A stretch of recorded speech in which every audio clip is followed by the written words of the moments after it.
What's up, viewers and listeners? My name is Jay. I'm a registered nutritionist based here in Bristol, working with BJJ enthusiasts across the globe. On today's episode, we had Joe Foy on the show, a purple belt underneath Jordan and Kirk at Elite Jiu-Jitsu in Bridgewater. Joe has competed on multiple invitational shows, such as Grapple Fest, and is due to compete again in July this year, and has multiple first place medals along with a few shiny absolute belts. In this episode today, we talked about starting jiu-jitsu at 120 kilograms, good old gi versus no-gi, the pressure of competing, why he's practiced foot sweeps so much, old school versus new school training, building a very reputable jiu-jitsu school, and much, much more. As always, thank you for tuning in. And of course, if you're not subscribed, please click that button and turn on notifications for further posts. Thank you for watching and listening, and let's get into episode number 7. Oos.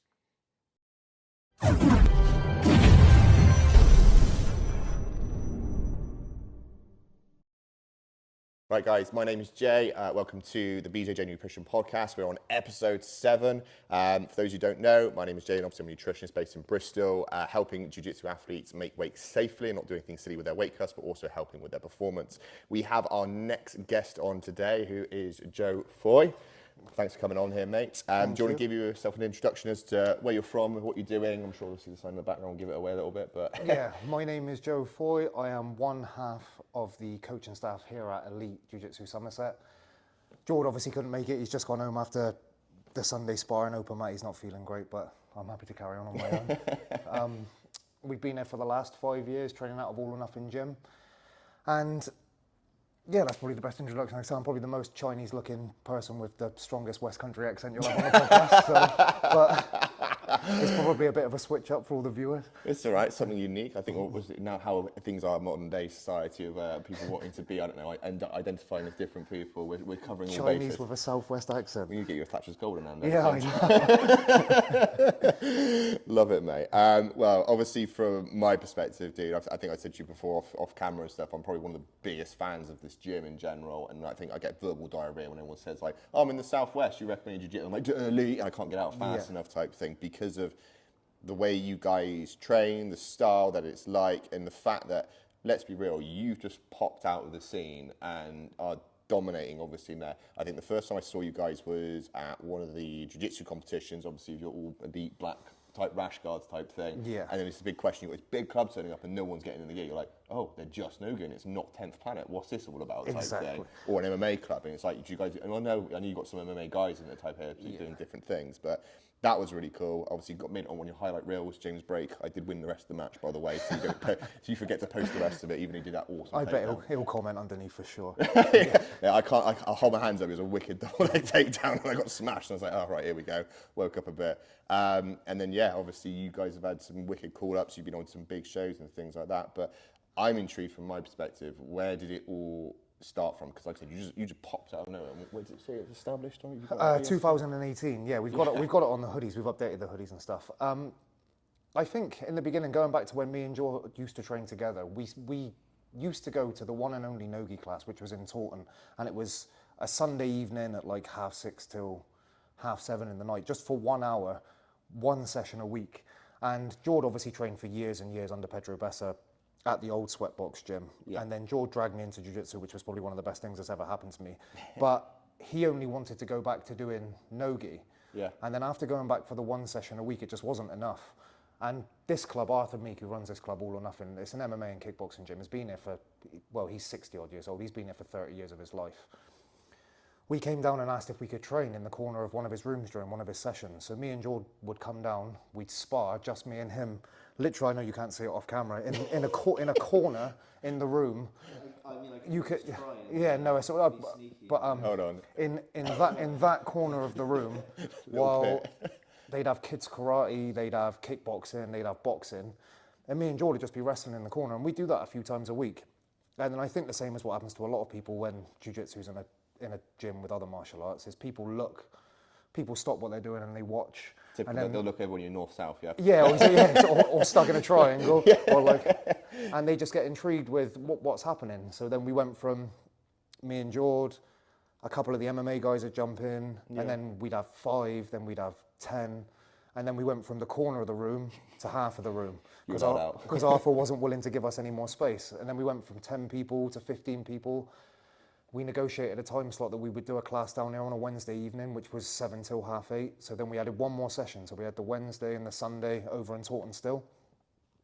And then we get more members and more members and more members and more members. Until now, I think we've got 70 members. So then we've carried on taking over time slots. We've got Tuesday, Wednesday, Thursday, Friday, Sunday open mat now. So we're running 5 sessions a week. I love that. We've gone from strength to strength. Like you say about the competitions, we try and attack competitions as a team. I know you see all the Dre guys, they pack as many people in as they can for team medals, which was exactly what we wanted to do. Obviously, we're not on the same scale, but for a competition like the Somerset Open, for us to take 15, 20 guys that all place, medal, it all counts as points on the thing. So we're all turning up in our black and grey. Everyone walks in and hoods up, and it's just everyone sees it, and just it's not the intimidation factor, but it's good to see that we're part of a team. I love to see that walking like Star Wars in the back. Exactly. Dodgeball, you get yourself some headbands. Yeah, exactly. I think again, it's the black and grey that people. I know it's like we've got a really basic rash guard, but I think it's something that people can see, people resonate with, just because it's so plain. You see, I'm not disrespecting any of the multicoloured rash guards, but something plain is just easy. People recognise it. Yeah.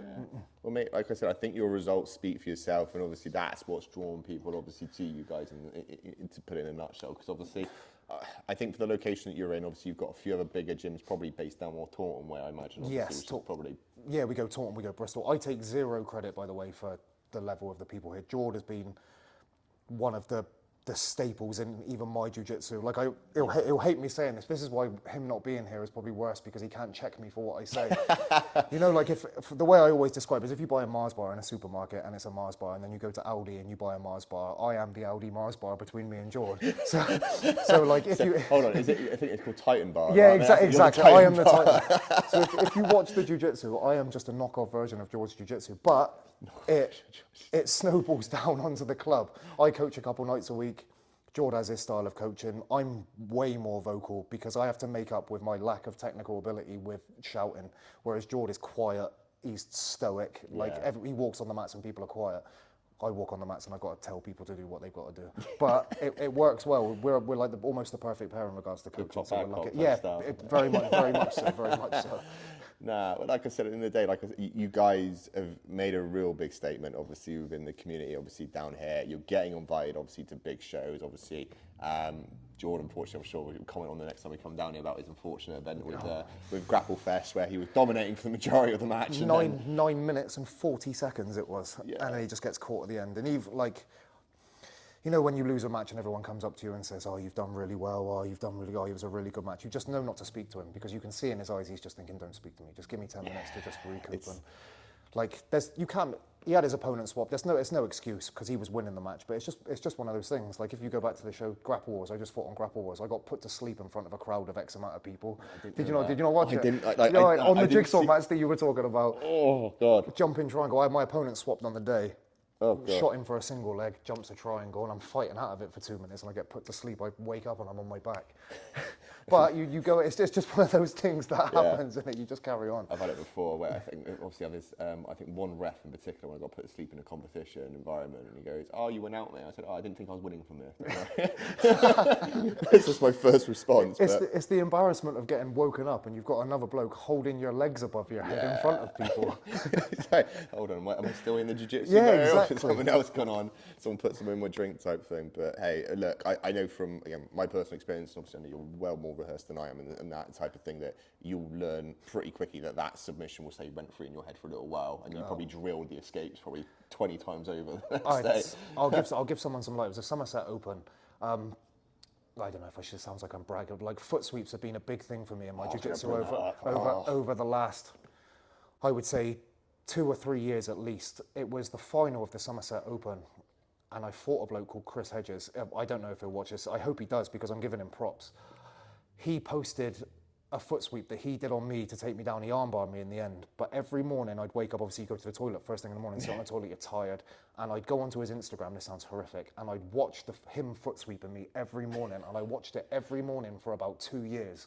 as I was practicing foot sweeps, and it was just foot sweeps, and that he is the main reason that I've gone so deep into learning foot sweeps. Right. It doesn't haunt me so much now because I can catch them, but for about 2 years, every morning I would watch that same clip. I love that. I think I was going to say, obviously, the last competition that you did prior to Grapple was Devon Open, wasn't it? Yeah, Devon Open, yeah. Yeah, and like I said, if you wanted like a highlight reel for like, I don't know, like a BJJ fanatics and like how to foot sweep. I know the guy you foot sweeps as well. Obviously, he's from Impact Gym, a guy called James Amos, yeah, fought yesterday on Victory. Really nice guy and everything. But the way you did it, like technically, he literally he couldn't get his legs any higher. Do you know what I mean in terms of that?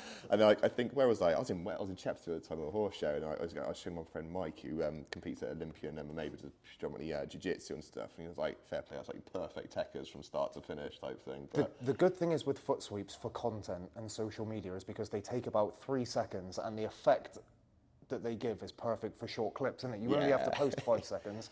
Like the rest of the match doesn't necessarily. I did it exactly the same for the grapple wars. When I lost the match, I only posted the foot sweep. Like, so I'm sure Mark won't mind me saying this. I felt bad for him, obviously, after he congrats to him, obviously, in getting into the qualifier for the British Open and stuff like that, and obviously going up against Shane Curtis, of all people, which was a bit awkward. First round of all people, and then, on top of it, then the highlight reel from there, the first one was him getting guillotined by Shane. Yeah, exactly. And I felt so bad for him. I was like, well, you've made the highlight reel, but it's not on the right It's exactly the same as Grapple Fest with Jordan. His toe hold dominating the whole match. The highlight reel they use is him getting caught with the toe hold. So it's like we've had it with a few. Like we've had one guy, Will Southern, I'm guessing. Yeah, definitely. Will also had a highlight cartwheel in one of the Polaris matches. We've obviously one season of Polaris, and the next season he's in the highlight reel being caught in a heel hook by Owen Jones, and it's just like it's how can I put it? It's like motivation. How quickly it comes, it can also go very quickly. Exactly. And it's the same thing in terms of highlights. It's the nature of the internet at the moment, and it's short form content is what everyone wants for scrolls. So like foots, anything, they'll take the tiniest bit and they'll just push it as much as they can. Yeah. Which, well, actually, we'll come on to that in a bit. Obviously, and maybe the reason, obviously, for what I'd say is probably more of a shift towards the nogi scene, with it being a bit more fast-paced. But we'll bring it up in just a second. I was going to say, obviously, you've competed lots. Where has your weight been? What's gone on with it? You've gone up, you've gone down, stay the same? Me and Joel were heavily into lifting weights when we were coming out of school. It was all we did. I more so have lost. We were both. I started off jiu-jitsu at 120 kilos. You wouldn't believe. I could show you. I could show you. I don't know whether. Can I get my phone? You were like, if I can find it. Were you about to go on? Like, I don't.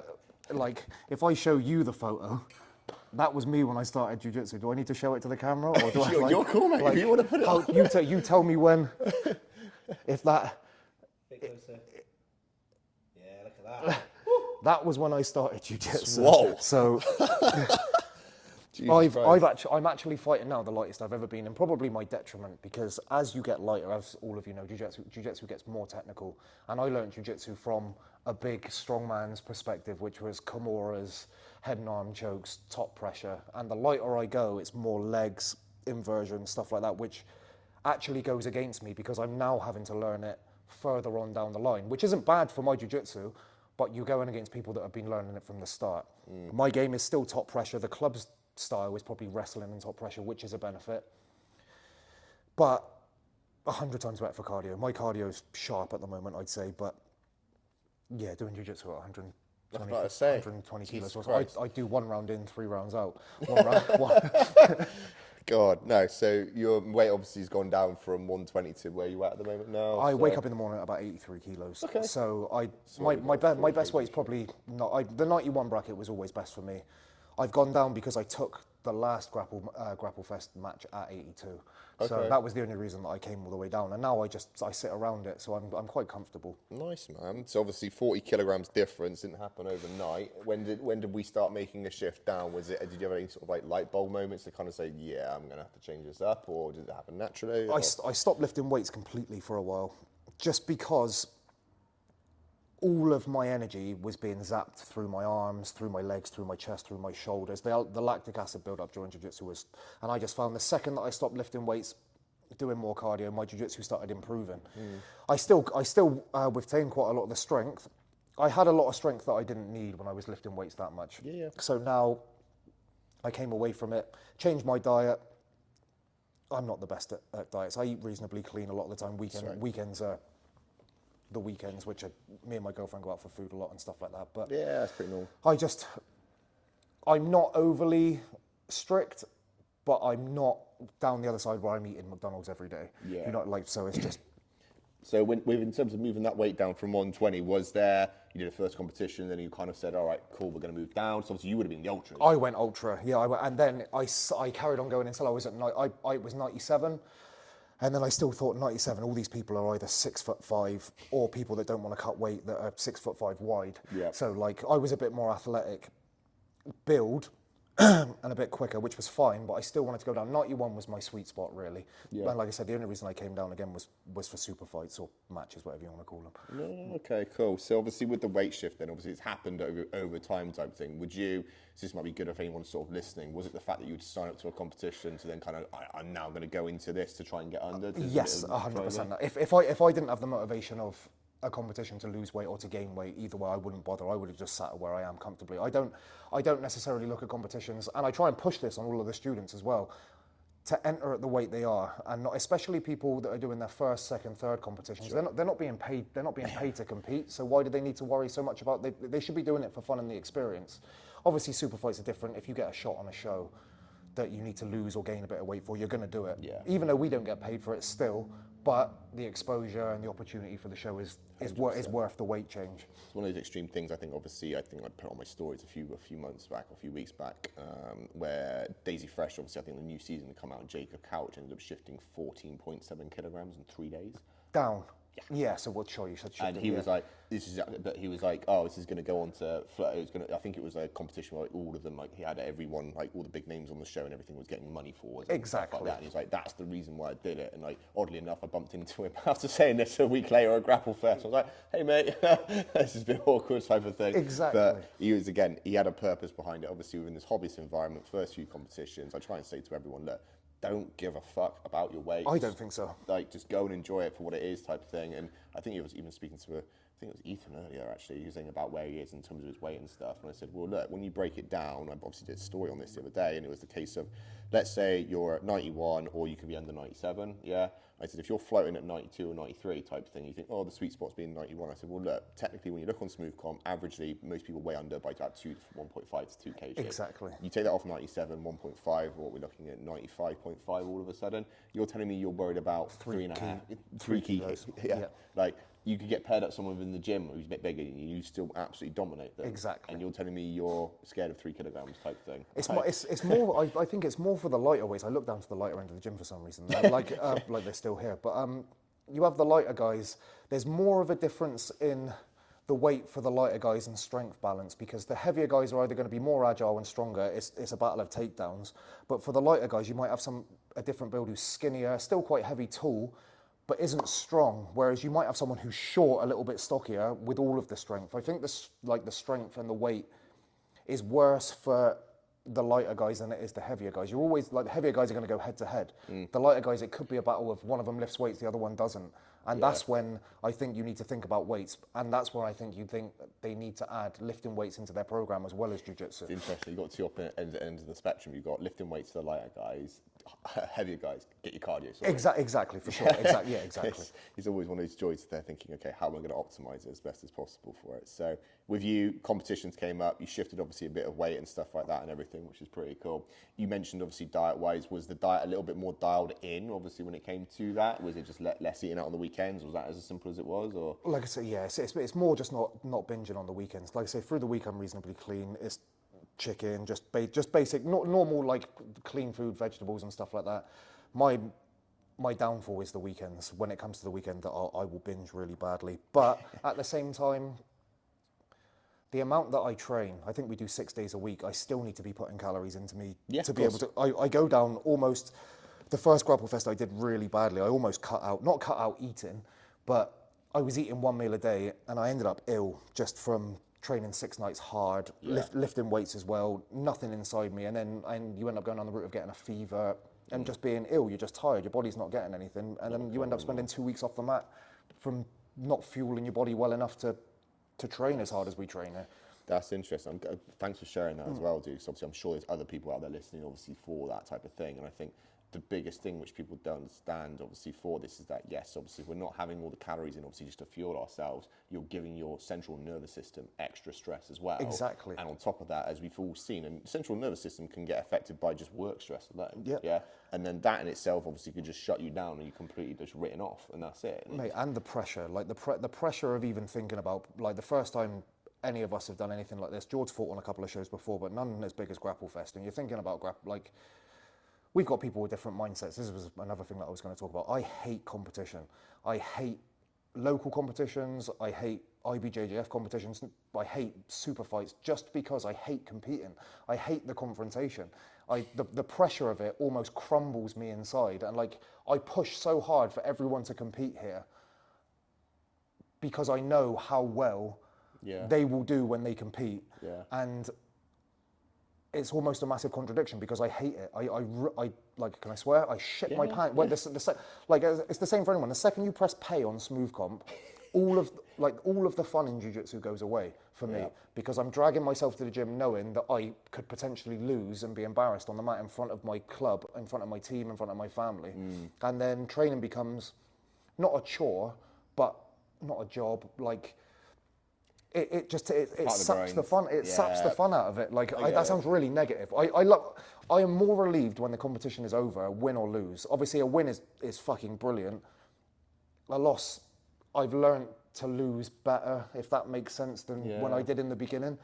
But it's just one of those things. Like, the pressure is horrific, and that is stressful. I think that is a big stressful. I think from your standpoint, though, obviously having Jordan above you in terms of sort of that structure and everything, he's probably thinking the exact same thing for you. He wants you to go out and compete. He wants you to do well. He knows your potential, and as you just kind of mentioned about the students in the club, you want them to compete. For sure.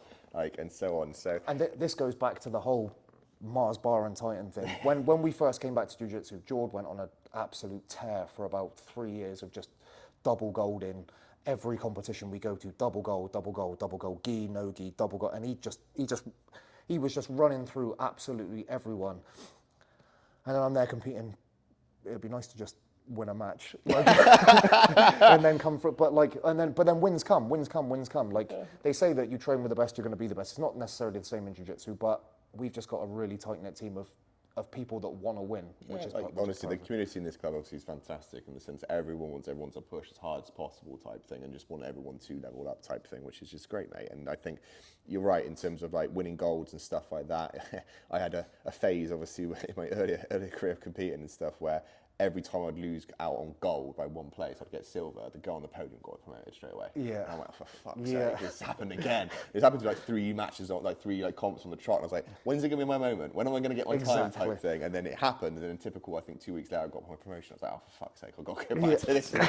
Back to this drawing board type thing. But how good was that feeling? Yeah, like it was good. Like I literally had had a couple of injuries and stuff like that, which prevented obviously we got the good old finger here, which is I always have this joke with my friends on sat navs on BMWs. It says slightly left. I'm like, yeah, there we go. Slightly left. But was it a relief for you? I know I'm not you're interviewing me, but was it a relief when you won? Yeah, massively, because it was like for me, I'd put in like my first starting point in terms of like training for competitions was that.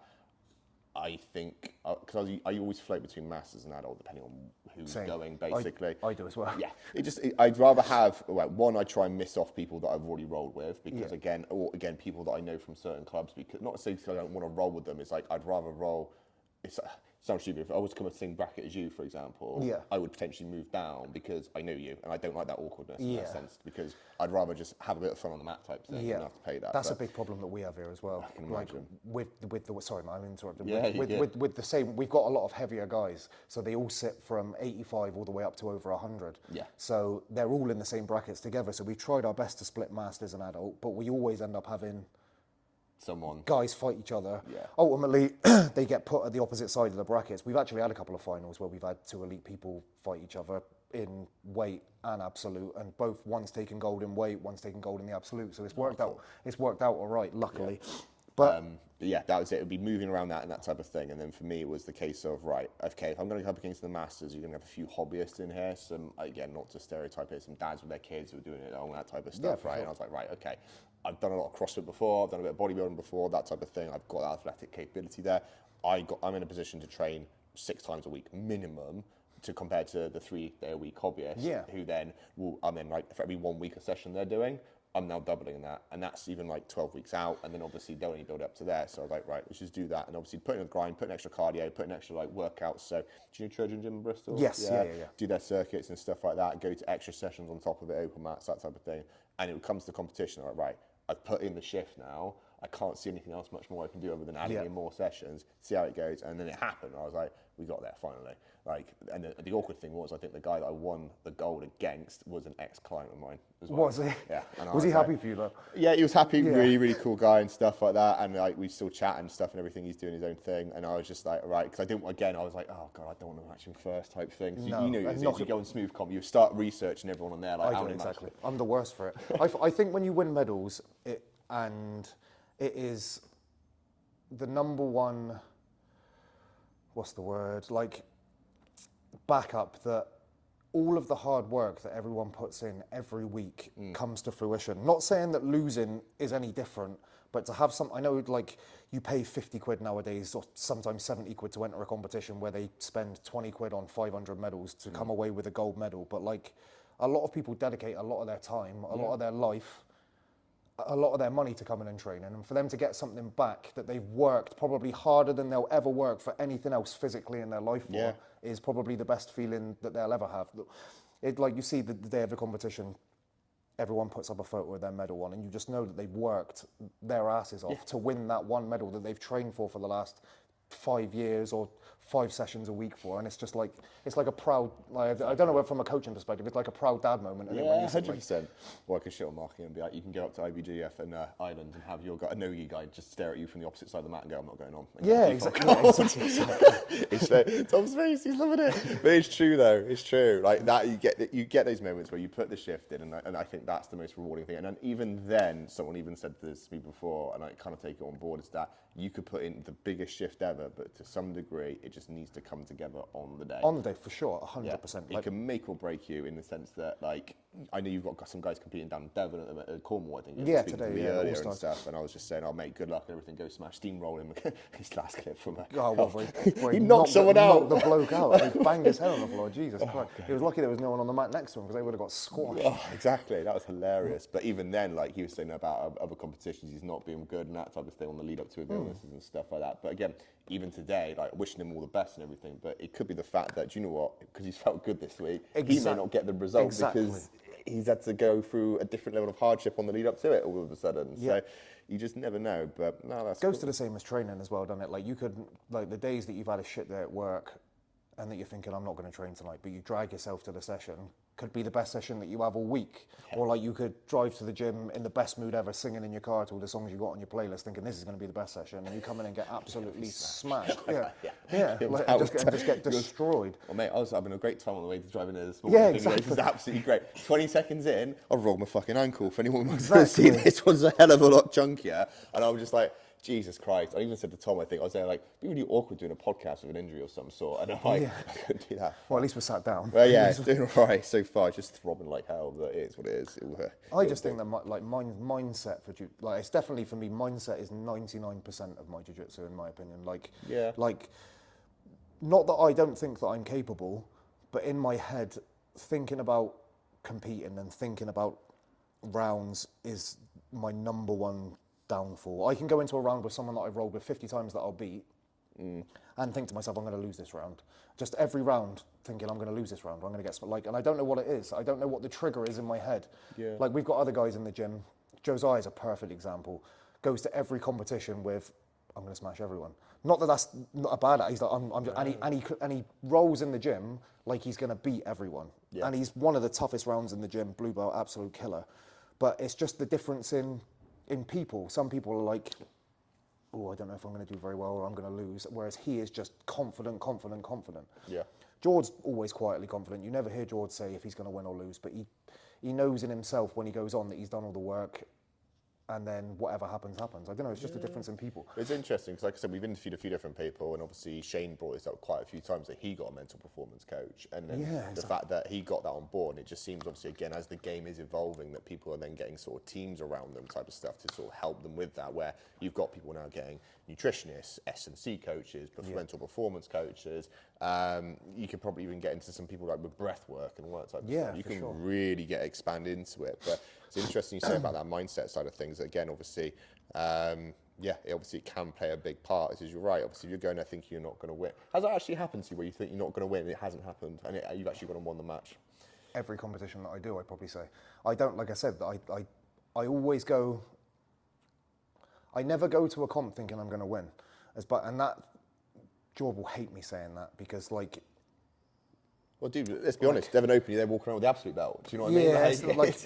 And that's why I say the relief afterwards that it's over, win or lose, is better for me than the win. That sounds like I don't appreciate it, doesn't it? But like, I don't know what it is. It's just a strange thing that I've always had. Even if I go to an open mat at Pedro's when we go, I think I'm going to get smashed today. Or even like I come here on a Sunday and I'm watching the guys walk in and I'm thinking, Jesus, this is going to be a tough session today. I'm going to get smashed today. I've obviously got techniques that I work on and that I want to work on, but I don't know what it is. It's just the mindset. No. Not that I'm an unhappy person either, because I love coming down here and training. It's just like, it's just one of those. It's just one of those things. Interesting. I think I got heard something the other day, and it was the fact that if you are concerned about the end result, i.e., failure, winning, or something like that, more so failure, it shows that you care about the result more so than anything else. Yeah, exactly. Yeah, and that's probably right. That pressure, you need that pressure there, because if you didn't have that pressure in the first place, then why the fuck are you competing there? Yeah. Why am I putting myself through it to even for any kind of result? I don't go to a competition hoping that I lose. I go to a competition hoping that I win. You just kind of then let on the floor, right? Okay. Just like score some points on me or just take my foot off. But Could you bring your knee on the hip? Yeah, exactly. No, I don't go to a competition hoping I'm going to lose. I just have that fear. It's like the fear of doing it is more overwhelming than anything else. But maybe that comes in I don't know, contribution with how well the club's doing. Yeah, because obviously you're a representative obviously of the club and that type of stuff. And I think then all of a sudden you want to do the best for the club. You want to obviously keep that reputation going because, again, as you mentioned, you're somewhat of an independent gym. Do you know what I mean? And yes. It's just then the case of then obviously just trying to put the name out there. And it's the same thing with this brand, with my other companies and that type of stuff, is that you just want to be known as the best in the area. Exactly. That was 100% what we wanted to do. Like you say about the hoodies, it's nice that you've got the hoodies. Yeah. The hoodies is like hoodies and t-shirts are such a small touch that I don't know why any local gym, any new start in business, because it's free advertising. People that train here always want to be a part of a club. It's the whole tribal, like the whole being a part of something is a massive thing. Just I was gonna say Gracie Baha, here we go. And but you chuck the guys a t-shirt, you chuck them a hoodie. Especially where we work at Hinkley Point, we've got a lot of Hinkley Point workers that come and train. They always want a hoodie to wear to work. They've got a hoodie, they wear it around. Everyone's like, "Oh, you train jiu-jitsu." Someone that has moved away from home to work sees the hoodie and thinks, "Oh, there's a jiu-jitsu club around here." Yeah. So they ask them, they come through. We get new members. It just builds it. It's free advertising for people. It's something I've always worked on. It's a word called omnipresence, which I got from a guy called Grant Cardone. Ever heard of him? No. I've heard of the word because I used to use it when I used to play Xbox when I was a kid. So yeah, Grant Cardone is kind of like a salesman. It seems like Gary Vaynerchuk type person, but this guy's American and stuff. A little bit over the top with certain things, but his idea was omnipresence. I want to be everywhere, all the fucking time. Yeah. So that when people think of, for me, obviously, nutritionists, they think, Jay, right, that's who I'm going to speak to type thing. And the same thing, obviously, for jiu-jitsu for this area. Same for us. I get verbal diarrhea that said, elite, I can't say out fucking quick enough type thing. We want people to see the elite in the black and grey and think nogi. Yeah. Like, it's not even about jiu-jitsu, it's we had Brazilian jiu-jitsu in the beginning. We've taken the Brazilian and just changed it to nogi BJJ. Like, it's not as in that we disrespect the Brazilians, but we just want to be known as progressive.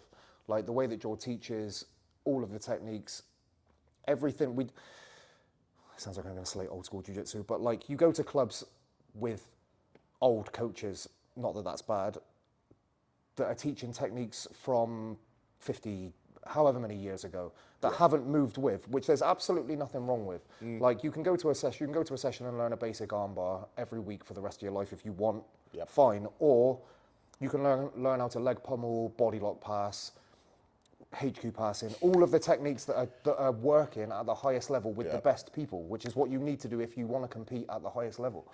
Happened to me earlier. I think I was again rolling with Ethan briefly, and then he obviously was doing the typical bodylock class, shelving the leg and everything like that, and he was doing it to me. And I was like, I normally do this to fucking everyone. Like, Exactly. what the fuck's going on here? Like, it's but you're very much right in terms of you've got to be current. I think it's a big red flag in the sense, and I think I said to you earlier, obviously with some other stuff, the fact that if you believe that your method is the only method and that is the best way, Then big red flag. you're wrong. Like, You're wrong. Instantly. I think it's wrong. They're developing, like, you've got Mikey Musumeci coming out like, oh yeah, I've developed a new leg lock technique. And you're like, you come into this game thinking that actually, hold on, we've got everything covered. Why is there new stuff being developed? Exactly. And it goes to the same, the coaching style with me and Jord. Like, we will look at a lot of the same techniques. Jord will teach it in the most cerebral way you'll ever see. Which, yeah, exactly. No, but it's true. He is exactly like that. And then I will teach it in a more basic way, how I've learned it and grasped it. Some people may like one, some people may like the other, but they pick up points from both and then blend the both. It's just what jiu-jitsu is. Jiu-jitsu is just essentially copying the best person and passing it down. That's literally what it is. But at the same time, like you said, the best word that you used was current. Current is the best word, and you need to keep current in jiu-jitsu, otherwise you'll get left behind. It's interesting, we're talking of current stuff. You guys have had quite a heavy wrestling focus, if I'm honest, like to the point where, again my verbal diarrhea of this place basically carrying on all the time. I speak to everyone, oh, you guys do flow wrestling rounds. Yeah, you do just pure King of the Hill wrestling towards the end of some of the sessions and that type of stuff. I've not come across a jiu-jitsu school that does that as such. And I was like, was it kind of a staple when you guys came here, like, right, we're going to, other than you and your lovely corner over there, trying phone box wrestling, basically. But me and George just sat and everyone used to wrestle as a kid, right? In school, like on the field, you'd always have winner stays on, who can wrestle. And it was ultimately one person was always better than everyone else. And even with jiu-jitsu, sounds stupid again, like I'm a master of jiu-jitsu, but where does every jiu-jitsu fight start? Obviously you've got guard pullers, everyone starts on the feet.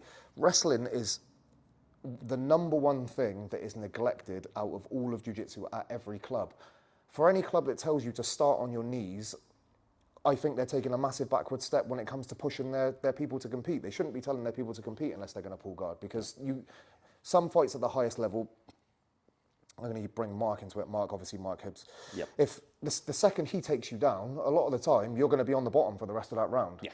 So like he's a 100-kilo absolute monster. If he takes you down, you've lost 2 points if it's IBJJF. If it's sub only, you're going to be on the bottom for the rest of the round. The wrestling is so important. The flow wrestling rounds are more we use as a warm up for grip fighting, which is another thing that is massively underused in jiu-jitsu. The importance of grips, collar ties, wrist grips, beating elbows is huge.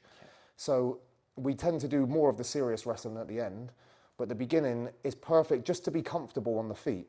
If you watch someone who's never wrestled before that trains jiu-jitsu, even just try and move around on their feet, they look awkward. They look like you could shoot a double leg on them and take them down straight away. So it's just having the presence of knowing where to move your feet, knowing where to put your hands in the flow wrestling rounds. I just think everyone is missing a trick by not wrestling at their gyms. No, it makes sense. When obviously I moved to RGA and that type of stuff, like, again, everything starts on the feet. Yeah. To the point.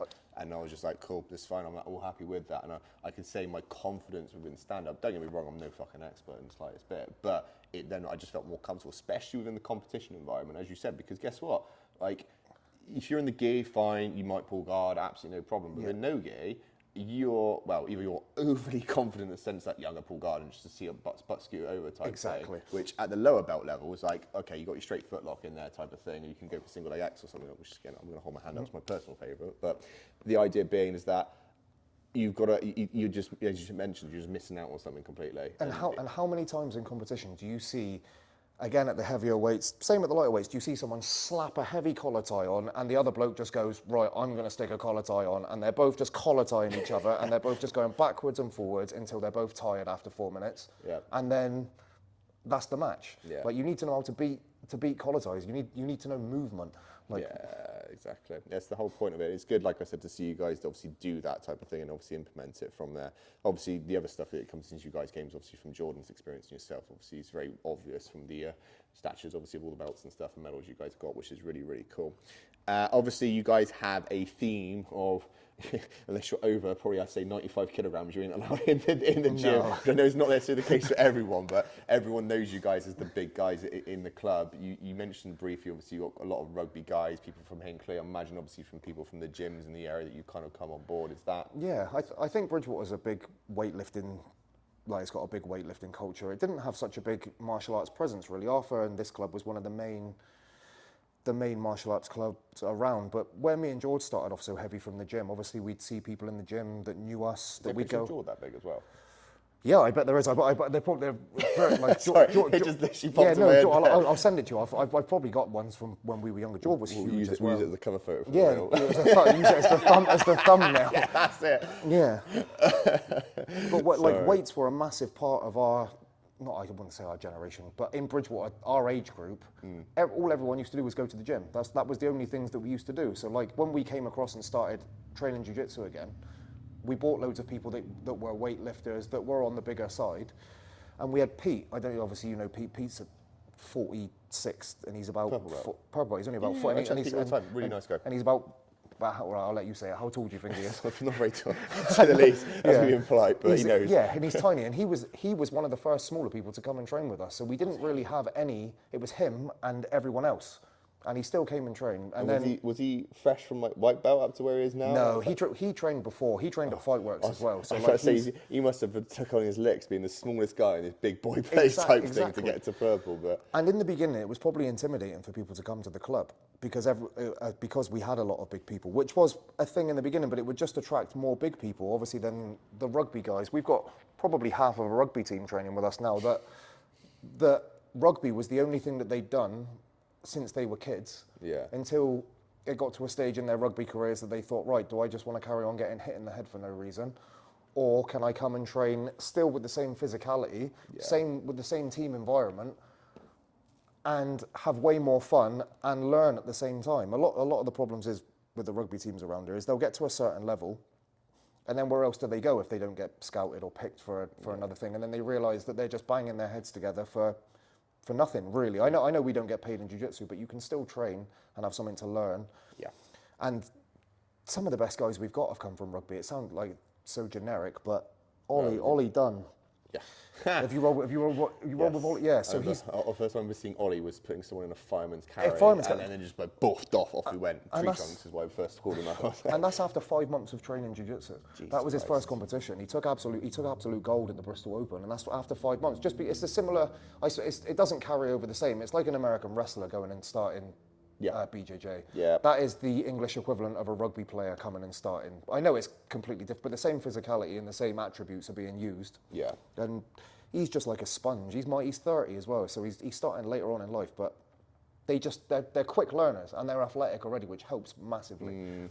Definitely. It's one of the things, obviously, I think we mentioned one of the last ones with Tom Schowler, is the fact that you're getting a lot of people cross over from other sports, like CrossFit, for example, coming into these environments where they're being a little bit more entertained, obviously, for that. I know from my personal experience was the fact that did bodybuilding, got diagnosed as type 1, so I was like, right, that ain't going to help in the long run. And then started doing CrossFit. And then the problem is with CrossFit, and I'm sure you got to gather this, obviously, with the weight training, is that once you've done X amount of deadlifts or front squats or back squats, you're like, I'm bored of this now. Exactly. And I was like, I enjoyed the WODs because obviously the intensity was there, something a bit different, learning a bit different. But after a while, I was like, I'm not interested in Olympic lifting in the slightest there. And I was like, okay, got introduced obviously to jiu-jitsu for an MMA club, and I was like, this is cool. I can still get a sweat on, like learn something different, and just tickled my mind and teased my mind. Yeah, exactly. Let's go and do some more type thing, and you're just enjoying it. It made exercising in a completely different light. Do you know what I mean? I agree. And I think with lifting weights, we loved it for so long because you get bigger to a point. But like the example I use is like I've probably done however many million bicep curls, and then look at my biceps. Like, you know what I mean? Like huge. No, but like you know what I'm saying. Like, you know what I'm saying. Compared to that photo, like you see people like you could do 10 million, and now I lift weights for a reason. I'm not just going to lift weights for the sake of lifting weights. Yeah. Now if I lift weights, I'm lifting it because I know it's improving my jiu-jitsu. Like, and you say about people coming in from different sports. It's not even just from different sports. Where jiu-jitsu is becoming more mainstream, you've got people coming from everywhere to want to learn jiu-jitsu. Obviously, you've got the big names that talk about it, like the Joe Rogans, and you see like the Demi Lovatos and all the celebrities that are dipping their toes in, which is brilliant for the sport. Big Nasty and Tiny Temple. Yeah, exactly. I posted something on my Facebook of Big Nasty training at a competition. And obviously Mark Zuckerberg last week. Yeah, exactly. Well, there you go. Yeah, exactly. Like, so it's not just one of these niche. It won't be one of these just niche communities soon. It will be bigger with people like Gordon Ryan pushing it. I know people are going to hate Gordon Ryan, but like, you need people like that. You need celebrities to draw eyes to it if you want it to be a bigger community. Yeah, massively. I think obviously when I was again obviously down at Carbis Bay earlier this week and everything, and me and the wife, you just put on a podcast. We picked, I think it was like Joe Rogan, Russell Brand type of thing. Yeah. And it didn't take long before jiu-jitsu came up, and she's like, "Well, does Russell Brand do jiu-jitsu? The guy who looked like a crackhead type thing." I was like, "Yeah." And Exactly. and again, obviously he'll proclaim like, "Oh, purple belt." Yeah, I thought it was a brown belt for some reason, but yeah, he's purple I know belt. he was blue just before the unfortunate incident. Yeah. And then after that, I think he got his purple belt. He's like a legit purple belt. Yeah. Trains at a very highly rated school. Yeah. Most of the guys and Zuckerberg trains at Engage, I think, in the States. They're a massive nogi school, like huge. But he took double gold in gi and nogi, Yeah. Yeah. which is like mental. Ah. But it goes back to the whole thing of jiu-jitsu's just like buff nerds. Well, No. this is what I think Russell Brand was saying about how very primal it is, in the sense that, again, obviously you've got punching and kicking and all that type of jazz and that type of stuff, but in the day, obviously not to sound like Jocko Willing type thing. You punch me, I can run away; kick me, you run away. Exactly. Grab you, like, well, you got to do something now type thing. And you can't get any more primal than that in the slightest In the bit. wrestling environment. Yeah, It's funny. 100%. I did an interview for Grapple Fest last time on BBC Somerset with some lady. I couldn't remember her name. Some lady presenter, old woman. Yeah. And she was talking about jiu-jitsu. You could tell that she didn't have an absolute clue what jiu-jitsu was, and asked me to describe it. And she was like, "Oh, well, I've heard Tom Hardy does jiu-jitsu, so that means I like it." So even just like people like the fact that Tom Hardy does jiu-jitsu, this woman who knows absolutely nothing about it knows that he does it. So now she knows what it is. Yeah, Like, honest. so it's stupid as that sounds. I get it from family members all the time. They'll see something which I've already seen for like 2 weeks. And Yeah. they'll fire it across like Tom Hardy does it. And I'm Exactly. like, yeah, I've seen this already. I'm sure we've all been there. Like the Mark Zuckerberg one, like we all pretty much knew on the day it happened type Yeah. thing. And then all of a sudden, for the following days, you get the constant same post being sent. Month will be in the news and everything. Yeah. You get Facebook banned. Come and do a Mark. Yeah, exactly. Yeah, exactly. Yeah. I watched. The video of the match is actually like relatively good. Like Yeah. decent fundamentals. Definitely. He can afford it. No, he's white belt. He can afford all the best privates. Oh, that can, for 100%. sure. Like, This is the thing, like that all comes relative there, doesn't it? Because if you can afford to go to New Wave or go to B Team or something like that, doesn't ultimately mean you'll be the best of the best. No, definitely not. 100%. Because you know. because you need to go to elite. That's why. Yeah. It's funny that Jay mentions that because I said to him like, I've been under Pedro for about 7 years. I'm only a blue belt, but that's where I've like started doing it, got really into it, dipped out, came back in again, out, came back in again. Not making excuses, I'm just a shit blue belt. But it's just I've never really like gym hopped. I've always just stayed in Yeah. the safe zone, never gone. And like I'm complete opposite. through the Really. podcast now, we went to Nottingham MMA. We're going to London next week. We were planning to go up to Escapology. We were supposed to go to RGA HQ. Like, And that's like the first time I've rolled at RGA, and I was like, oh man, like this is like I think I got stuck in the fact of if I go somewhere else, I'm gonna get injured. And I don't want to do that. But like I've rolled most of you guys at Pedro's anyway. I was like, oh, fuck it, I'll give it a good laugh, and like it's great. Yeah, and, like, exactly.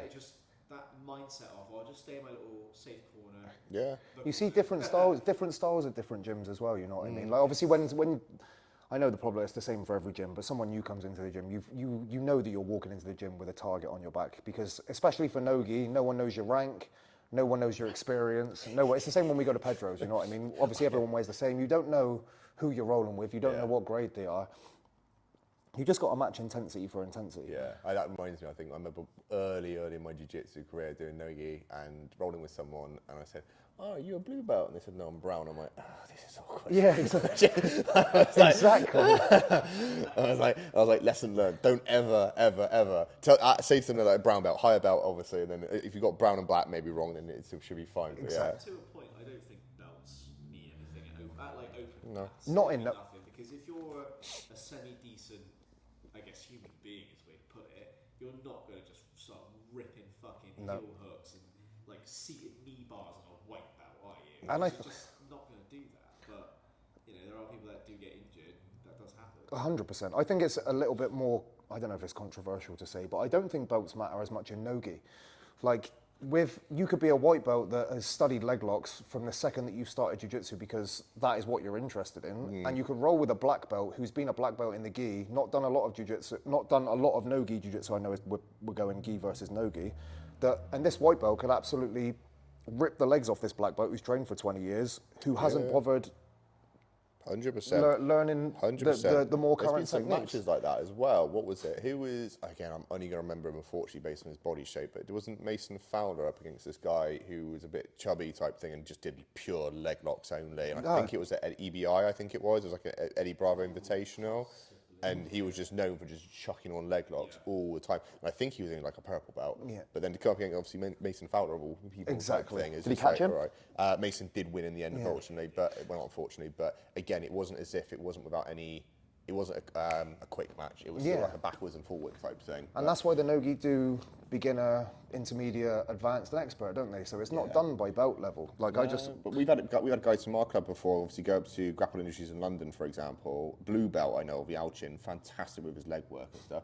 Go to the elite level, and his first match against Ross Nichols. Exactly. And he's just like, and again, like our coach obviously said that look, you didn't get absolutely destroyed by Ross Nichols, right? You won in a few different positions and stuff like that. It didn't obviously do well in terms of like winning the overall thing. But he said in terms of experience, if we put a brown rash guard on you, no one will never fucking play. Exactly. Like literally no different at all. So it all depends, like I said, on the amount of time that these individuals are doing. These guys obviously from my place are training 3 times a day, every single day type thing.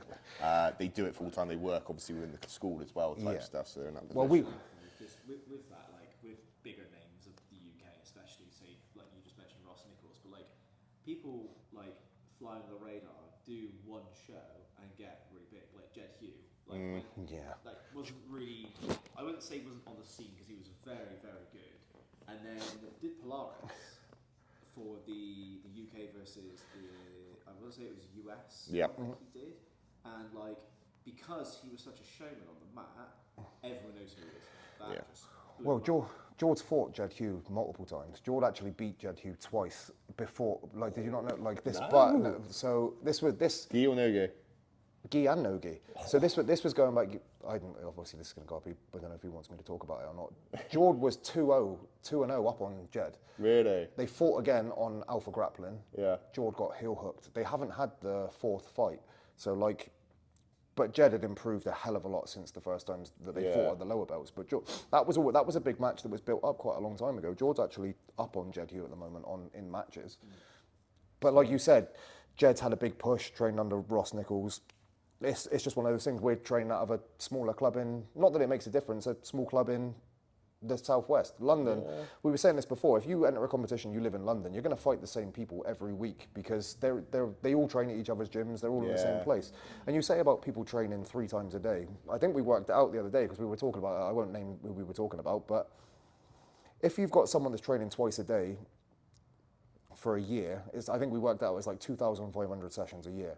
If you go to someone who's training twice a week, it's like 500 sessions. Yeah, that's like So like that's significant difference. that is the difference. You could have a purple belt who's training full time, brown belt training full time, black belt training full time, doing 2,500 sessions a year against a hobbyist blue belt who's doing 2 a week, and it's 500 sessions. You can tell, though, I think there's a big difference in there, again, from some of the competition that I've been to beforehand, about you go and you start with this person, and instantly you can just tell by their posture, their demeanour, and you, I don't know, engage with them, and then after that, it literally just feels like this person just walked in. I agree. And you just like, okay, right.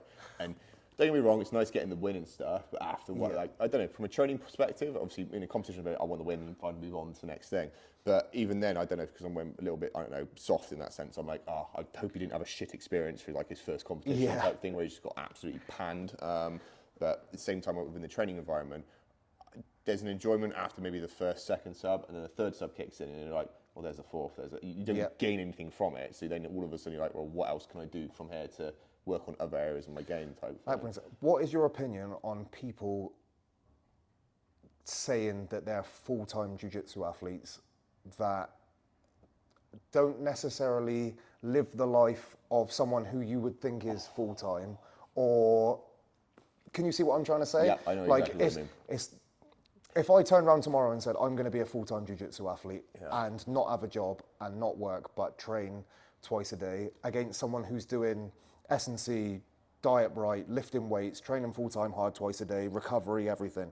Do you think there's a difference between someone that's just wants to be lazy and hasn't really got anything else going on with their life, or someone who wants I think there's a difference in levels of it. If you're going to be a professional at any sport, right, there's a level to the fact that there's going to be a certain level of commitment that needs to be put towards it, right? And I think it shows within who will go far and who will go to the top, basically, yeah. And I think it's very transparent that some of the individuals that I work with, that they are never late for a training session. Yeah. Every training session's attended to, it's paid attention to, they give it their most, they give it their utmost, or they're dead afterwards, right? And then on top of that, they're trying to min-max every other little detail of their life, because even when you speak to some of these people that I've got in my mind right now, it's like, oh, how was it when you went to ADCC last year? It was great. Oh, what did you think of Gordon? It's like, oh, I didn't really go speak to him because he could be my opponent in the future. Yeah. It's very like stoic, like Jordan, in the sense of like not like. Then you see some people they enjoy and want to see and obviously look up to and respect, but their mindset is that I'm going to be in this position in the future, and their habits relay it. And the people who are naturally talented, and this can be in any sport, will get so far. But the question will always be, well, if they stop smoking behind the scenes, like how far would they have gone type thing, yeah? Oh, if they stopped going out and boozing on the weekend, how much further? Because they've got so much potential. And we've all heard the guy at the pub who could have made it Premier League football. Oh, yeah. But their knee went. Got a knee injury. Got a knee injury. My missus says that to me all the time. You sound like a football. When I go home and I say that I'm a little bit injured, she goes, you just sound like one of those people who goes to the pub and says that they could have made it in football because you've hurt your knee. Yeah. she literally said that to me the other day. Oh, man, I bet you that hurt. Yeah, I know. Like, go away. I think people have a misconception of, oh, I'll just go once a week and I'll get really good. Like, I don't think it's to do with that, because for me, like, I definitely noticed when I first started training, because Jordan was training at Pairs when I was training there years ago. When I started when I was like 23, 24, yeah. Jordan was training there. It's obviously a long time ago, but like, I think it has a lot to do with the amount of hours on the mat. Because although you may do one session a week, if that one session is for 2 hours, 3 hours, drill, and you then have like, you know, you're eating well, you're looking after yourself throughout the week, and then come the week after, again another session, it's definitely not as many sessions as someone who would go like regularly, but if you're doing them more time than them, arguably you could progress. Yeah, I agree. And my concern is, if I'm honest with that, is that if you're doing longer sessions, is that the variety of different training partners you're going to have, because all of a sudden, if you're doing one session with one person, let's say just me and you train for 2 hours, right? I will eventually start to mold to your style, for sure, or the 100%, counter style to it, if that makes sense. And then all of a sudden, what happens when I come into a competition where I come against Tom, who has nothing to do with your style, and I cut some scenarios where it's like, oh, fuck. And I think this is what we've happened, obviously, when I've trained at RGA now for over a year, and you've trained, obviously, at Sweatbox, and you said your style is just completely different to what we didn't train together for probably about 2 years. Yeah, close to. I trained with RGA, and like, I was pulling like stupid fucking rubber gun bullshit, and Jay was like, what the fuck are you doing? It's like, oh, like, Andy taught me this the other day, and he's like, oh, this is stupid, I can't move. And I'm like, yeah. He's like, what do I do in this position? I don't know. Not my problem. Not my problem, you deal with it. But at the same time, there's stuff you pull on me, like takedowns and sweeps, and I'm like, no clue.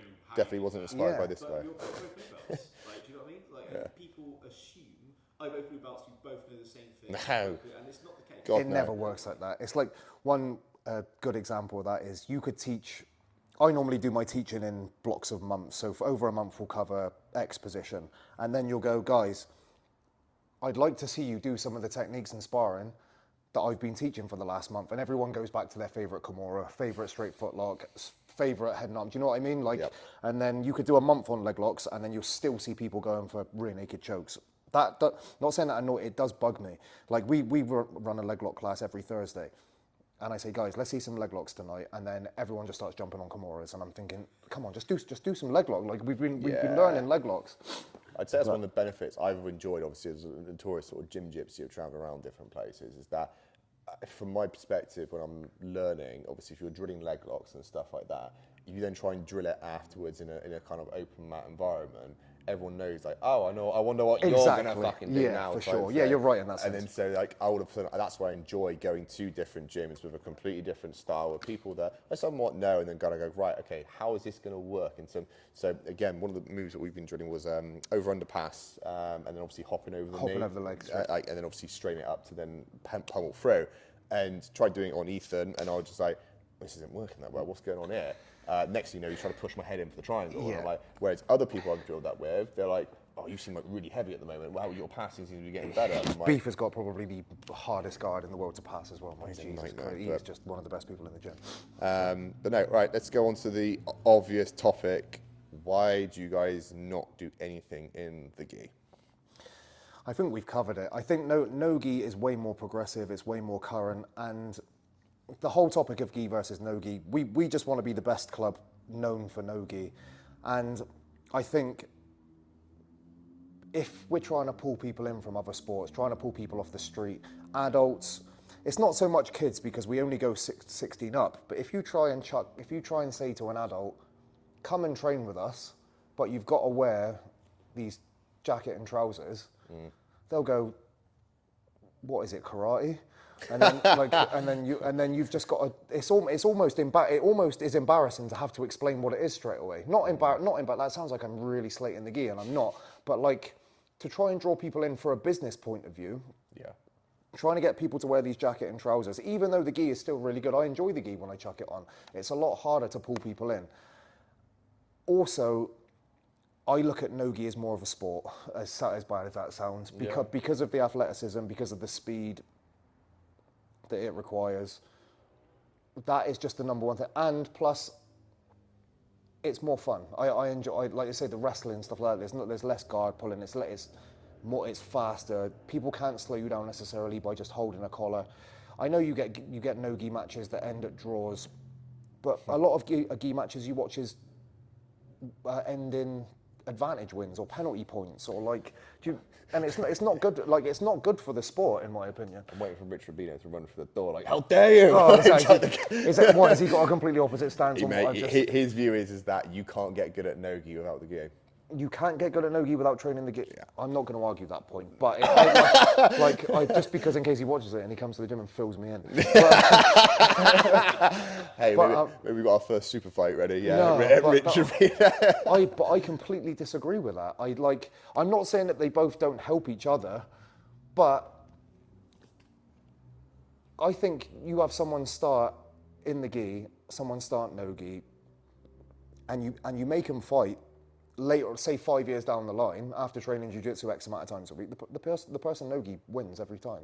Like not maybe, but that's my opinion. Not saying that no-gi is better than gi. They both help each other. Yep. If you stick someone that's done no-gi for 5 years in a gi, they will still go and do reasonably well against someone who's trained gi. Yeah. Like you can the grit like. The no-gi style resonates more for gi than gi to no-gi. Yeah. In my opinion, I don't think that's madness saying that, and I think if you said that to anyone, everyone would agree. I think, like I said, I'm very much in the same sort of belief where the thing is, if you had a pure no-gi specialist, pure gi specialist, and put them in a no-gi environment, I've seen it before, like purple belts who've just done gi all their life. They go to their first no-gi class, and don't get me wrong, they have some basics nailed, but other things are just like, you can just see their demeanour, they're just not confident. Exactly. They're just like, oh, okay, and especially if they come from like a school where they haven't done any stand-up type thing, and it's just like, oh, okay, and I feel bad for them to some degree, because again, I'm not just saying it's just from me, but other people rolling with them, you can just see in their face, they're looking at their belt going, I don't I deserve believe this it. right Yeah, now. I don't believe it. I think if you train in the gi, guard passing is still reasonably similar no gi. Obviously, you've got grips you can take. You don't necessarily use a lapel grip as much for passing. But then when it comes to a bottom game for people in the gi that are trying to retain guard no gi, it is so much harder because everything is reliant on either a pants grip or a collar grip for retaining. Yeah. That's where the difference comes in my opinion. Yeah, and like I said, if you don't flip on the other, I get a guy obviously from nogi who's the equivalent of a purple belt level from there, and then put them in the gi. The only thing, again, I came from a nogi to start off with to begin with for a few months, and then I got there and people were trying to cross collar trade me. I was like, get the fuck off me! What the fuck are you doing? Like, what is this shit? And like. They'd still have to fight to it, but from a defensive point of view, it wasn't as if I knew what they were trying to do. Exactly. You know what I mean? They can the difference is you'll be slowed down. Someone that's trained no gi being put in the gi, you'll be slowed down, but you can still use your scoop grips and everything else. And if anything, you can then grab their gi. Even if you don't know what grips you're having, you can still grip in the same place that you put your hand on their leg if you were looking for a sweeping foot. So we've all done it before where, I don't know, we've grabbed a rash guard by mistake. Yeah. I mean, it's not like at the end of the world. I think the worst one's obviously getting toes caught in like shorts and stuff. You're like, whoa, hold on. And everyone looks at you like, what's going on? But no, that's fair enough. There's loads of stuff like that. I kind of do agree with Rich. I think ultimately, and Shane said it as well, to get good at the one thing you want to be known at, you need to do that one thing. 100%. But I think in jiu-jitsu wise, if you want to be like an elite level gi player, you need to be fucking good in no-gi. Because the movement in no-gi flows so much more than it does in gi. It's like Joe said, if you grab a lapel and a sleeve, you can dance around that for ages. Yeah. But because you don't know-gi, you go, God, power well. See, I'll just switch to a collar grip and there's something like, what's going on? Like people who have just done gi, if you grab a collar tie on them, they go like, what the fuck are you doing? They're like, just because you have a gi on, you don't have to grab use the gi. the gi. You don't have to. Yeah. Like if you went into like a gi school, just do gi, like an old school gi school, and you went in, just put a gi on, white belt, but you've done no gi for a couple of years, someone grabs you and you like do an invitational roll, they'll be like, what the fuck was that? They would have no clue. And it goes back to, you know, like we were saying earlier, no gi is, I think, more progressive. I think gi is slowly catching up, especially now the IBJJF been like, leg locks, Heel hooks, good, that's a heel big thing. hooks, That good is a to go. big thing. Everyone's like, Yeah. wow, I think cool. though, So I now think it's getting what, incorporated. if I'm honest, the one thing that you said from a point of view is that if you want to get into a sport, you want to have as little resistance as possible for newcomers to come through, right? For you to say shorts and a t-shirt, right? Yeah. Like that's just a case of like, Sorry, mate. it's the same thing of like if you had someone turn up to rugby practice, football practice, tennis, whatever sport it is, if they've then got to go and get specialised equipment to be able to participate in it, you just put a barrier. Big block. Yeah, I agree. 100%. To then do that. Now, don't get me wrong, some schools will give you gis and all that type of stuff to begin with type of thing, but even then it's just like, right, okay, I didn't know this, I'm not quite sure. And then from the no-gi perspective, again, shorts to t-shirt, absolutely fine, right, hey dude, just to pre-warn you, like, I'd rather get some shorts or any pockets on just so when people get caught, like toes, that type of thing. And then again, you can go get an underarm, like... Anyone can go to Sports Direct and just pick up a compression top. Like a compression top costs... yeah, exactly, and you can use it every time. Obviously, people buy all different, but like that is exactly it. It is just more current. Like people, as much as people shouldn't care, people don't want to look stupid. Like you go to the gym, people buy expensive gym gear to go to the gym in because they don't want to look stupid. So like, people don't want to be walking around. It sounds like I'm slating it again. In funny jacket and trousers. Like, I like the gi. I need to say I do like the gi as well. It sounds like I'm slating it. It's fine. You sat there with like a multicoloured gi sat at home and it's covered. Like, I know. Like what tie-dye type thing. Like I like the gi, I promise. I do. I spent a lot of money on gis when I used to train in the gi. I just like, but it's just.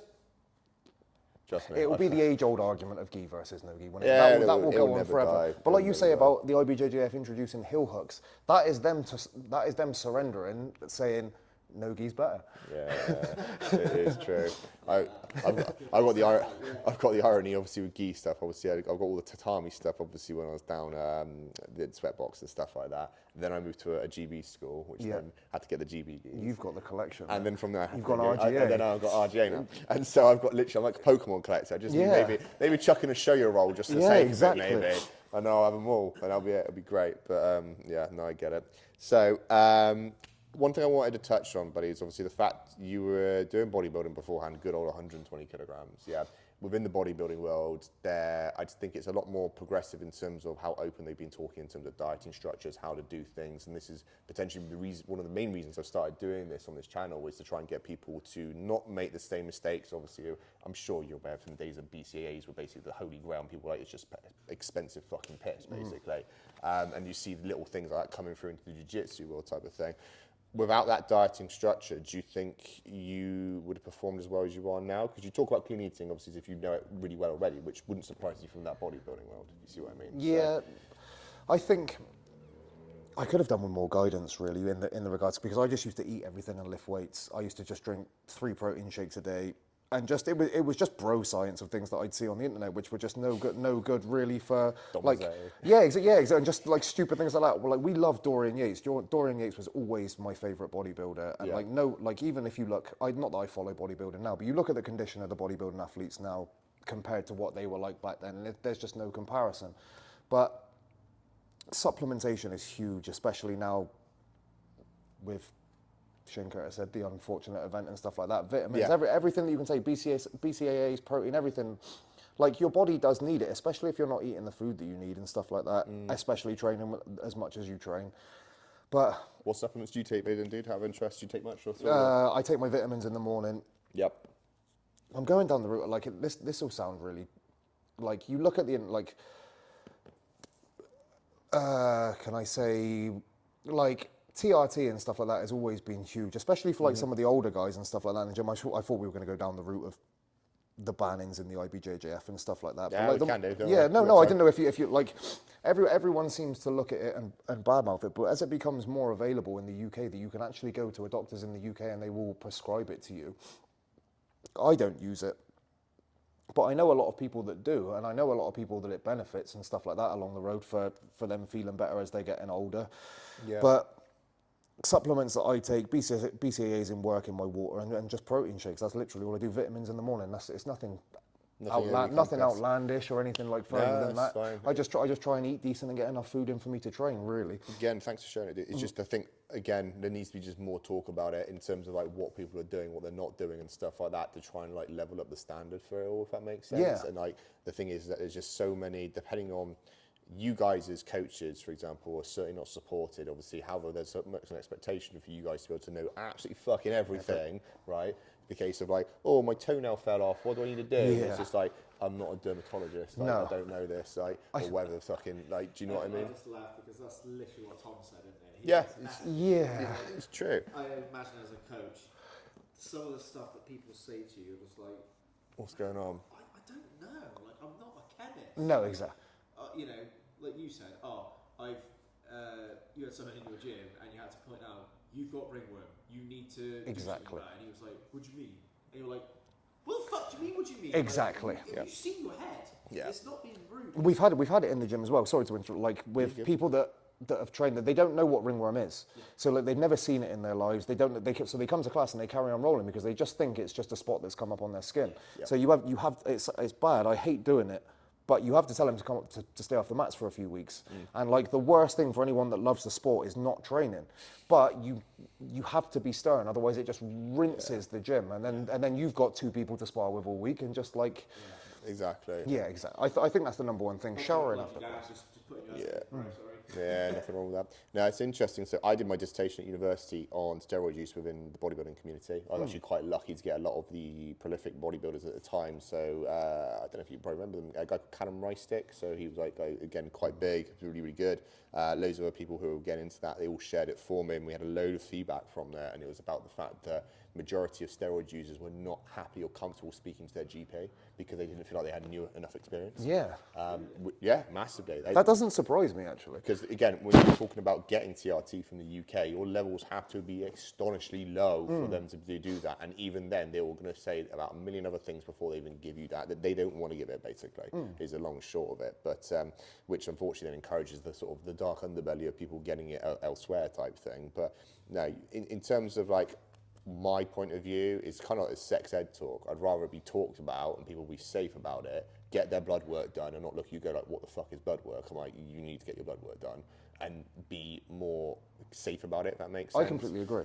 I think people are so quick to judge a lot of people for not necessarily steroids, but everything. Like if someone takes protein and someone else doesn't take protein, they should be like, you need to be drinking protein, and like just push it, like not pushy, but like have a massive opinion on what someone else isn't doing if they're perfectly happy with their life. If they don't want to drink protein, they want to train, that's absolutely fine. Yeah. Like it sounds like I'm going to promote steroids again, but like if someone takes steroids and trains in the gym, but they're an absolutely an absolutely nice human being, they don't come in, they don't hurt anyone, what difference does that make to me? As long as they're not coming in here and trying to snap my legs off and punch people in the face. Yeah, like exactly.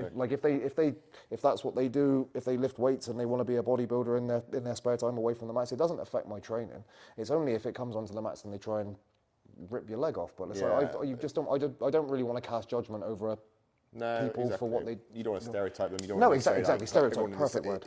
Put them on the same box type thing. And at the end of the day, like I said, it's one of those things about this is an enjoyable sport. Everyone wants to have a good time. No one gets hurt and stuff like that. And you're very much right that obviously from my standpoint is the fact that if we get people doing certain things, it's kind of in saying, right, I'm not saying you've done everything wrong. It was one of the concerns I even had about doing this podcast. I don't want to come across to people and be like, what's your diet? Oh, that's wrong, that's wrong, that's wrong. You should be doing X, Y, and Z, because it's more about... I need that, though. I probably do need that. We'll chat afterwards and see what we can do, man.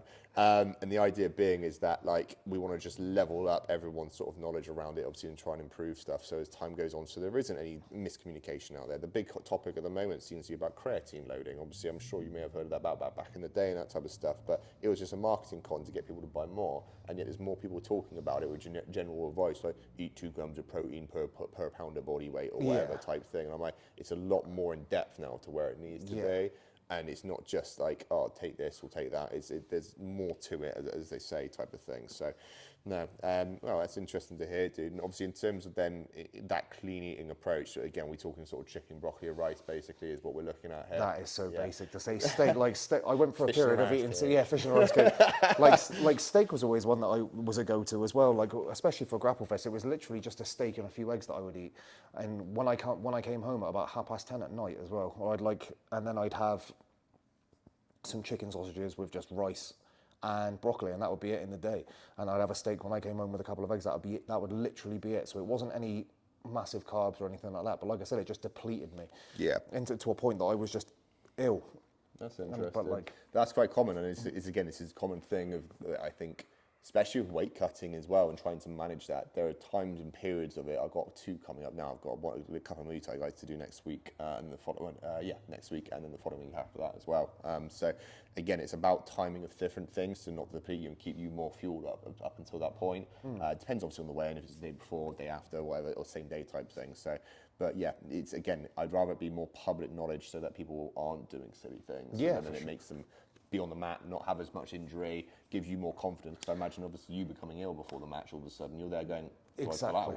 Yeah, exactly. I know. I think that's great. I think it's great that you're doing it, to be honest. I think people need more education in their diets, especially for like, you can call us hobbyists, or like people that are interested in losing weight or gaining weight, that are just doing what they see. Again, with the social media short clips, they'll see something and they'll go, oh, well, this is right, I'm just going to do this, instead of actually speaking to someone who knows what they're talking about and following a program. Saying, like, fruit's bad for you. Exactly. Yeah, for sure. Like, that's the main thing. Or V-Shred told me, like, you thought cardio was... I know someone that got a fucking cease and desist letter through from him. Really? I'll be us next.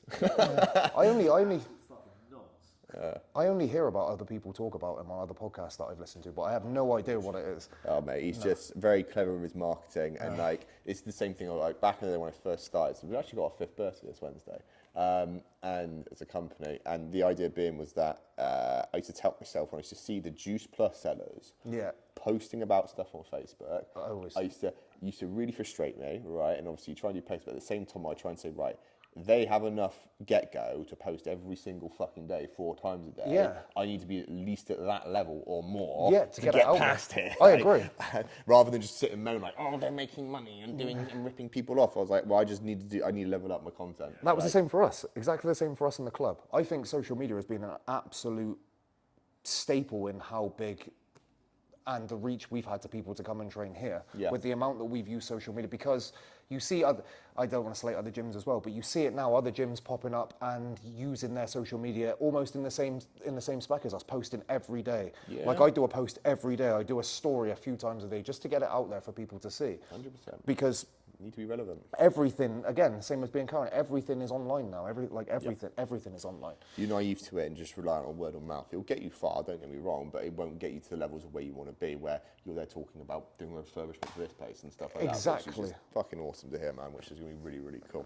So, question for you then, dude. We've asked a few different people. After Grapple Fest or whatever show it is, what is the post-meal option you're choosing? Post-meal, well, for Grapple Fest, it's a perfect one because there is a really nice pizza shop around the corner. So after I lost my match on the first one, I ran around the corner and I bought a 12-inch pepperoni. It's always just got to be pepperoni with an extra pepperoni, so double pepperoni. And, Double pepperoni. And a large garlic bread pizza, and I just smashed both one after another and went back and watched the rest of the matches. My question to you, do you fold them in half like a sandwich? No, I don't. I always eat it slice by slice. I should though. Like, Mate, it's efficient. what I used to do is, you know, the Chicago Town pizzas? Yeah. I'd cook 2 of those and I'd cook burgers and I'd use the Chicago Town pizzas as the bun. I wonder why you're 100%. Yeah, I know. Oh my days. That was years and years ago. Yeah. It does. You have to do that. Out of I min. know what they're like. Did you microwave the pizzas? No, I do them in the oven. With the microwave, they are the hottest thing. Yeah, Oh, they're like nuclear. I know. Straight away. But I yeah. love it. No, I love that. So post-workout meals. Is that the same for most times? You're always hunting down a pizza, basically? It would be. I think it's the quickest. It's the easiest. Like, I don't drink anymore. It would have been a beer, but I don't. Like, I've just cut drinking out completely now. Really? How come? If you don't mind asking, is there anything particular about that? It's just related, or no, not jujitsu related at all. But I suppose you could lay it down to jujitsu as well. Partly, like, everything in my life has become better since not drinking, and it's not like me trying to be spiritual or anything like that. No. Like, I don't know whether it's a part of growing up, but we did a lot of drinking when we were younger, and it's never. If I sit and reflect on it, it's never actually brought me anything positive. I'm not saying it's brought me anything negative, but I mean, like, it's never been positive for how I felt for anything that's happened at the time when I've drinking. So I've just thought I'm just going to cut it completely, give it the year, and just see what happens. And I honestly feel 150 times better. I still get massive FOMO from everyone that goes out drinking. I think that'll be the same forever, but it's just been it's just been so much better not drinking. Not drinking alcohol has just helped my head, helped my body, and I think a big reason that I drank was because I used to get massive social anxiety. Yeah. Like when I used to go out with friends, and like it would get to a point that I was drinking for the sake of me just staying there, which I noticed more when I stopped drinking. Yeah. Because then trying to be around a crowd when you're not drinking, I feel the anxiety more. But then it's just learning how to deal with it to stay out a little bit later before I go home. I know it's just something completely different then, but Again, from my perspective, like, in terms of drinking, my friends will know that I don't drink that much in the slightest bit. Yeah. Like, I'm happy to like joke around and all that type of stuff. I'm like, yeah, it's gonna be a massive one tonight, and then knowingly it's never gonna be the case. Sneak type thing. off. Sneak off. Yeah. And I think the difference being is that for a time where people like to feel good mentally and physically, alcohol just doesn't contribute to that statement. I agree. In the slightest bit, to the point where when we get quite a few clients actually work with us and they say, okay, I've stopped drinking, obviously, one, for the calorie content, obviously from a weight loss perspective, two, how they're feeling the next day. And I'm like, without getting, again, sort of sounding over too spiritual and that type of stuff, but you're only on this planet for a certain amount of time. Exactly. How many of those days do you just want to spend laid in bed, hungover, wasting the day away? And I don't know if it's just the fact, obviously, running a business, and obviously you probably looking after this place as well and other things as well, puts into perspective. But no, I'm very much right. I think if you're doing things where you need alcohol to have fun, then you're doing the wrong things. Yeah, 100%. Like if you're in if you're somewhere where you need to drink alcohol as a reason to keep you there to have fun, you need to change the people that you're with, Surroundings, and change the surroundings to do better things. Yeah. Like you can have I can have a lot more fun not drinking alcohol than I will go somewhere that I don't really want to be and drink loads of alcohol. Yeah, exactly. I don't see, like I said, there's many positive situations. Don't get me wrong, there's the occasional celebration of someone's birthday or something like that. Yeah, Fine, for I'll go sure. and enjoy it type of thing. I also enjoy rather having that control over the situation I agree. rather than feeling like I have to be put into it type of thing. My next question, obviously, you've got elite jiu-jitsu, obviously doing a bit of digging, you've also got elite barbers and elite blinds as well. So it's... What's the fourth one going to be? I know. So Ethan that you rolled with today, Yep. elite barbers, he has kept it in the business. Obviously, it's all the same. It's all ran the same. And elite blinds is George's old man. It's been a business in Bridgewater for a long, long time. Okay, cool. So like that's the tie between everything. So jiu-jitsu is actually the newest one out It's of all the of jiu-jitsu is the most recent. Yeah. Nice. So we've got the barbers and the blinds company, and now we've got a jiu-jitsu club. So What's the next one going to be? I don't know. Like it could be anything really. Like George's starting turning his hand to gardening and stuff like that. We could have elite landscapers or something like that. I think you guys might regret the all black look, obviously, for that. Yeah, I know. Maybe. Yeah, you're right. It might not be the No right. one's ever asked me that before. That's strange. It's good that you've noticed that. Actually. Oh, mate, I try and pick up on everything. The other question I got to get, mate, is your shoe collection. You seem to like your shoes a lot by the looks of things on social media and stuff. Is that right? Or Yeah. What makes you say that? I literally took a video of all of my shoes yesterday. How did you know that? no, I feel like Narvar here. I'm bringing up random Yeah. stuff. No, I just keep an eye on different things. So, what have you got on your eye on next for your next shoe purchase? Then I'm not a massive sneakerhead, so I won't know exactly. But I don't know if anyone is. I've just managed to win the raffle for the Travis Scott olive cactuses. I don't know what. It's really funny that you said that because I took a video of all of my shoes yesterday. I could show you. But yeah, that is the most recent shoe that I've bought. yeah, But other than that, no, I try not to spend as much money on it. Now, I used to earn a lot more money. That's not me talking about earning. So I used to waste a lot of money on buying trainers. So now I don't earn as much money, so I don't ever buy as many. But I've got boxes and boxes of shoes that I've never worn that I just like keep. It was more of probably an addiction than it was anything else. Yeah. But no, that shocked me that you said that. That's quite that's a really good question. it's all right. Just intrigued. Like for me, I've always liked the idea of it, and I think I've always I look into it and I think it gets too much, and I'm a very much the case of I could probably a little bit Mark Zuckerberg here. Give me 10 black t-shirts, 10 pairs of for and sure. I was living that for the rest of my life, and that's it. I think I'm more like that now than when I used to buy loads of trainers. But if I was talking to Jordan about it last week when we were at Grapple Wars, I think you build an outfit from the shoe up, because you can wear whatever you want, but you need a good trainer or a good shoe on the bottom. That's just my opinion. I'm surprised you guys aren't coming on with wrestling shoes. Yeah, I know. I know. Just to make it a bit more different. Are Crocs fashionable in your opinion? Yes, I've got pairs of Crocs. There we go. I'm happy. Yeah, he's looked up like they're not fashionable. Yeah, he's like, no. He drives in his Crocs. It scares the fuck out of me. Have you bought the little lights that go on the front of them? No, I've got The giblets. headlights. I've got little giblets. Have you seen the light? Have you seen the Yeah, I've headlights? You've got to have headlights on your I Crocs think if you've got I've seen what is it, like a Tokyo Drift one where people put little flames spitting out the back and turbos, and I think I've seen. I've got headlights on mine. Oh, okay. I really want to get a blue belt giblet, but I'm not paying 40 quid from Is that how much they cost? from level back to get it from the States. It's 40 quid. It's about 40. It's with the postage and stuff. It's like 40 quid to get it from there.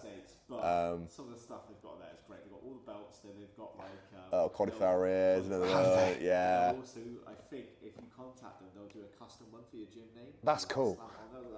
But I'm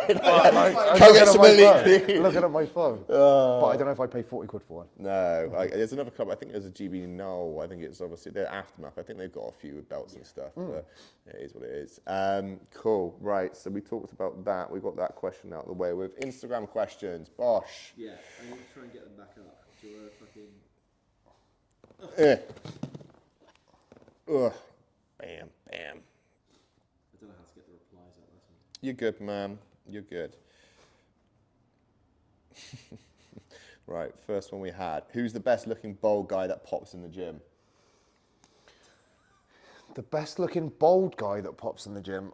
I'm trying to think who would have even sent that in. I'm gonna say Rob Taylor. But I think he's hanging on to a few bits of hair. Oh, or is it gonna be Matty from Inner Chimp potentially, who's got, like, and you could probably pass both of those off as each other, but I'm guessing Matty. Is it Yeah, Matty? Matty's the one who put it in there. To be fair, I love that. I got to wait for a rash guard from it. Actually, he's got another one made for me, which is gonna be cool. The next one we had come in was how much test does it take to get good at leg locks? How much test is it? You need to do all of the tests to get good at leg All locks. of You the need tests. to do all of the tests. All the tests. You think you're having enough already? Do more. No. That'll be it. Like Liver King, right? Go and get Dorian Yates testicles and start eating them, and then put a bit more testosterone in there just for the sake of it. I love it. Oh, those are 2 questions we had come through from Instagram before that, which is all cool. How much test does it take to get good at leg locks? I'm trying to think who would have sent it. It's just like... Mate, some of the stuff we get come through all the time is absolutely Yeah, I bet. hilarious when it comes to it. Cool. One of the questions, obviously, that I had for you guys is just leaving me right now, and it's really frustrating me. No, it's not that one. Oh, God. That was it. Cool. You get the opportunity to submit Jacob Couch or Cade Rotolo. Who are you choosing to submit? I'm picking Cade Rotolo. That is more of a name on your wall, in my opinion. I liked the one. I know I'm going to go off the question. I liked the one that you asked Shane Curtis. Was it Craig Jones or? Oh, Dylan Dennis. That was it. And he chose. A bit of a intuition with that because I know that Shane does not like Dylan Dennis. Oh, right, fine. Yeah. See, I was hoping you were going to give me one similar. Can I answer that question? Okay, Craig Jones will get it done. Yeah, So because he chose Craig Jones.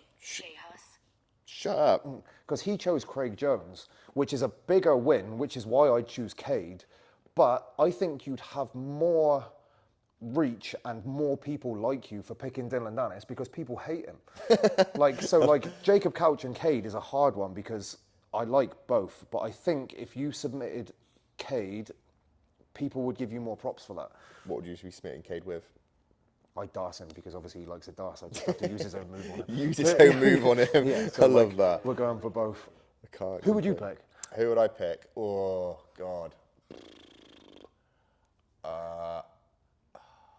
It's hard, isn't it? Like Hard. yeah. I'm more of a fan of Jacob Couch just because I watched the Daisy Fresh and I love the story behind it. I love an underdog story, starting from nothing to something type thing, and like the way that he's dealt with it, gone up with it, and speaking to him in person, really sound guy. Not saying that Cade and the Rotolo brothers aren't type thing. Did you think he was big when you met him in person?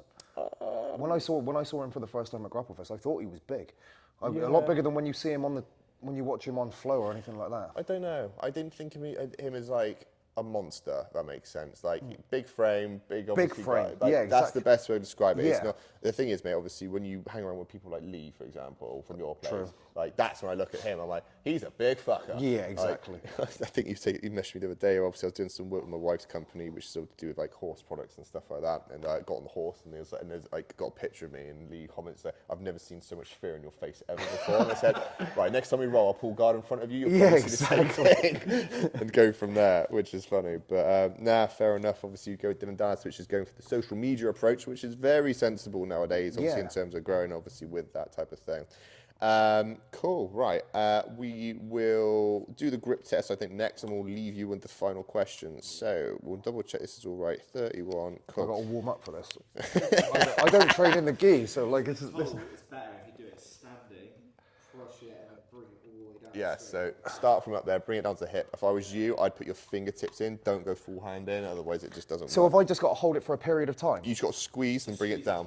All right, it'll register the the highest. So above? Yeah. You tell me when, or does it not matter? 3, 2, 1. Squeeze and bring it down, bring it down, bring it down. All good.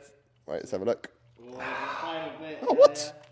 Just turned off. I've just used my best squeeze for that. All right, we'll go the other hand, left hand. You're good. So above, yeah? Yeah. All the way down. Let's have a look.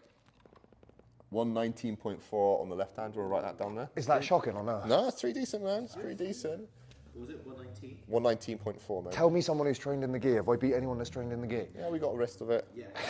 you just want to go on the Yeah. nose, aren't you? Like, oh, I love it.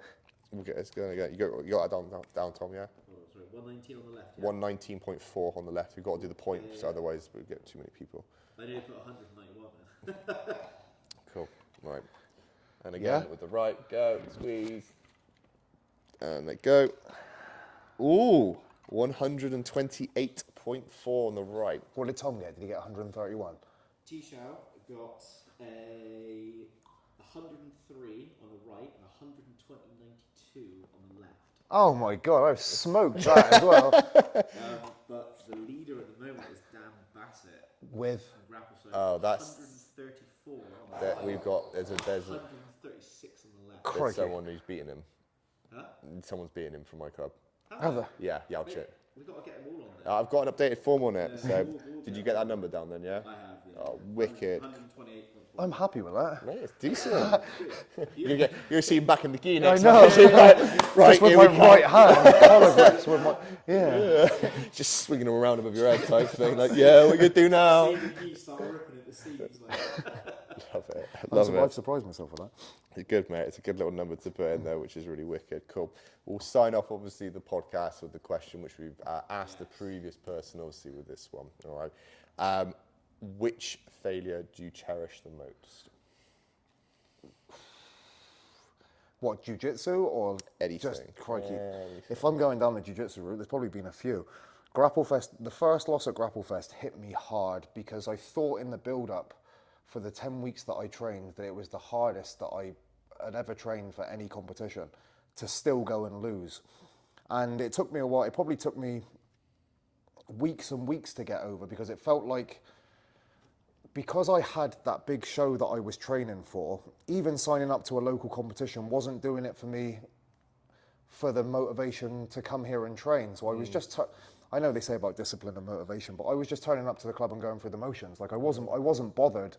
I wasn't training for a reason. So it was almost like I needed something to train for. But then after about 5 or 6 weeks it went, and it was almost like the shadow just went over me. Then I started enjoying it again. Yeah. But for jiu-jitsu, that's probably the number one. Losing Grapplefest in front of the crowd. Like I said, all of those fears of feeling stupid in front of everyone. It was on the biggest stage, so that is as far as I go with that one. That's fair enough. I think your opponent as well went on to compete again, didn't he? They beat the Daisy Fresh lad who won Pans, won Worlds, stuff like that. Yeah, exactly. So it's not as if you lost again. Obviously, I know it's just again not trying to go down. You the whole did really well done. Yeah, type thing. It's just like the whole win or learn type statement type thing, and it's the idea of like losing to the guy who won the bracket or something like that. Oh yeah, but for sure. At the same time, like I said, you're there fighting obviously this top echelon people, and it's not as if it's going to be an easy match. And on the day itself, who knows? It could have been a completely different. Yeah, loss. Like I say, now I'm over it. A loss is a loss. I took it well as in regards to like I wasn't bitter. It was just more of the fact of now it's over. What am I training for? It was just one of those where because I put so much into it, just like in my mind and just building it up. Yeah, that's fair, man. Cool. With that being said, then, mate, obviously this is the opportunity to plug any, obviously the school sponsors, anything like that at all. Obviously, with that. Yeah, perfect. If anyone wants a timetable for the club, you can always message us on Instagram at elite_jiu-jitsu_Somerset. I'll be more than happy to talk to anyone that wants to come and train. A big shout out to Matty from Inner Chimp, who does all of our custom rash guards for our shows. Really good quality, completely reasonable prices. They're brilliant. But that's the only two. So I'd just like to say a massive thanks to Jord. I know he's not here. He should have been here for just being probably the best friend and the best coach I've had in all of my jiu-jitsu journey. I really recommend coming and taking one of his classes for people that haven't trained or haven't trained here yet. The most cerebral mind in jiu-jitsu out of anyone I've met, and I've trained quite a few places. The so John Danaher of hair. It's exactly, in my opinion. Fair enough. Well, dude, obviously, thanks for coming on, obviously allowing us to be here. I was going to say, from my perspective, if you're ever in the sort of like Bridgewater area in terms of jiu-jitsu, you guys are pretty much, anyone can drop in. Yeah, for sure, anytime, completely. Yeah, which is wicked, and obviously, again, always in the area for doing it and making some real noticeable things. You've had the call up to go to Grapplefest again, which is absolutely amazing. Obviously, I'm sure, it'll be a different outcome this time. Both you and Jordan are both on that one. Yeah, we're both on the same show. Like, nice. There was another thing I didn't mention. It was just weird from starting in a corner for two of us training to now both of us fighting on Grapplefest, probably one of the biggest shows in the country, so we're lucky. No, it'll be good. Hopefully we should be up there for that one as well. But yeah, dude, obviously just thanks for your time and appreciate it. So I'm going to do that first to beat you, and then ever since Shane Curtis got it with me, and I was like, you bastard!